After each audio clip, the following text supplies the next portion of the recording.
નમસ્કાર મિત્રો, વેધર ઇન્ફોર્મેશનમાં આપનું સ્વાગત છે અને હું છું પરેશ। ખાસ કરીને આજના વિડીયોમાં આપણે વાવાઝોડું અને વરસાદ વિશેની ખૂબ અગત્યની માહિતી આપવાની છે, કેમ કે છેલ્લા ઘણા દિવસથી અરબ સાગરની અંદર એક વરસાદી સિસ્ટમ સક્રિય થઈ હતી, જે ગોવાથી દક્ષિણ પશ્ચિમમાં, કેરળથી ઉત્તર પશ્ચિમની અંદર જે સિસ્ટમ હતી એ ધીમે ધીમે ઉત્તર તરફ આગળ ચાલતી હતી। એમાં ઘણા સમયથી આપણે એક અનુમાન લગાવી રહ્યા હતા કે આ સિસ્ટમ છે એ મજબૂત બનીને જો પશ્ચિમ દિશા તરફ થોડી પણ આગળ જાય છે, એટલે કે દરિયાની અંદર જાય છે, તો દરિયાનું તાપમાન ઊંચું છે, સાથે બીજા પણ અન્ય પરિબળો છે એ સક્રિય છે, જેને કારણે એ વાવાઝોડું બની શકે। હવે ખાસ કરીને આજની વાત કરવા જઈએ તો આજે ચિત્ર સ્પષ્ટ થયું છે। અલગ અલગ મોડેલોના આધારે જે અમારું જે પ્રિડિક્શન છે આજનું, એ મુજબ જોવા જઈએ તો અત્યારે એ સિસ્ટમ છે એ ઉત્તર તરફ અને ઉત્તર પૂર્વ તરફ આગળ વધી રહી છે।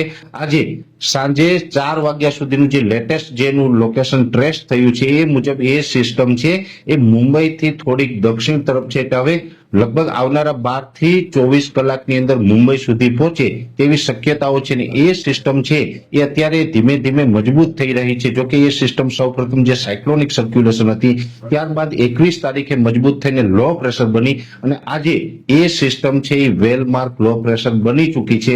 બની શકે કે આવતીકાલે 24 તારીખે સાંજ સુધીમાં એ સિસ્ટમ વધારે મજબૂત થાય અને વધારે મજબૂત થઈને ડિપ્રેશન બની શકે છે। જોકે એ સિસ્ટમ છે એનું જે આપણે વાત કરી રહ્યા હતા કે મૂવમેન્ટ, એટલે કે જે એનું આગળ ચાલવાની જે દિશા છે એ અત્યારે ઉત્તર પશ્ચિમ તરફ, એટલે કે મહારાષ્ટ્રમાં મુંબઈ ઉપર થઈ અને ઈશાનના ખૂણા તરફ આગળ વધે તેવી શક્યતાઓ પ્રબળ છે। એટલે એટલું કહી શકાય કે આ સિસ્ટમ છે હવે દરિયા તરફ નથી જવાની એવું અલગ અલગ મોડેલો બતાવી રહી છે। દરિયા તરફ નથી જવાની એટલે વાવાઝોડાનો ખતરો પણ આપણે હવે ટળી ગયો છે એવું માની શકાય। હવે અત્યારે આજનું જે અમારું પ્રિડિક્શન છે ત્યાં સુધી ચોક્કસ એટલું માની શકાય કે 90% સુધી શક્યતા એવી છે કે હવે આ સિસ્ટમ વાવાઝોડું નહીં બને। અને આપણે ગઈકાલે પણ આ એક્સ્ટ્રા વિડીયોની અંદર જે વાત કરી હતી એની અંદર એ જ વસ્તુ જણાવી હતી કે 24 કલાકની અંદર ચિત્ર સ્પષ્ટ થઈ જશે કે સિસ્ટમ વાવાઝોડું બનશે કે નહીં, કેમ કે આ સિસ્ટમ છે એ દરિયાકાંઠાથી ખૂબ નજીક હતી। જો આ સિસ્ટમ છે દરિયામાં થોડીક વધારે અંદર હોત, ડીપ સીમાં હોત, તો એને પૂરો સ્પેસ મળે, એના આઉટર ક્લાઉડ છે એ પણ સંપૂર્ણ દરિયામાં રહે અને ત્યાં વાવાઝોડું બની ગયું હોત। ખાસ કરીને આવડી મજબૂત સિસ્ટમ જ્યારે બનતી હોય અને ડીપ સીમાં હોય ત્યારે અમે એડવાન્સમાં જ કહી દેતા હોય કે આ સિસ્ટમ છે એ વાવાઝોડું બનવાની છે।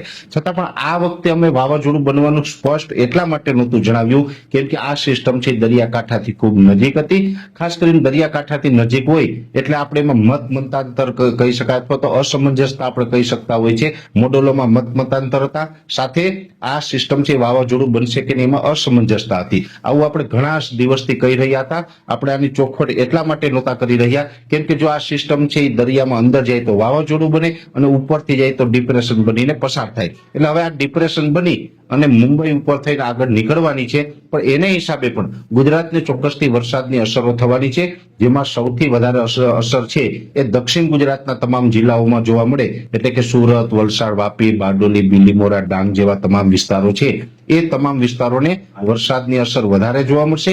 સૌરાષ્ટ્રની અંદર પણ જો કે આ વરસાદની અસર જોવા મળી શકે છે, પણ સૌરાષ્ટ્રની અંદર સાર્વત્રિક નહીં પણ ઘણા બધા વિસ્તારોને કવર કરી લેશે। અને આ વરસાદો છે એ આજે જોવા જઈએ તો 23 તારીખ છે, એટલે એક અઠવાડિયા સુધી 5 થી 7 દિવસ સુધી અલગ અલગ વિસ્તારોમાં વરસાદ પડશે। સૌરાષ્ટ્રમાં પણ અનેક જગ્યાએ 1 થી લઈને 2 ઇંચ અને અમુક વિસ્તારની અંદર 2 ઇંચ કરતા પણ વધારે વરસાદ પડી શકે।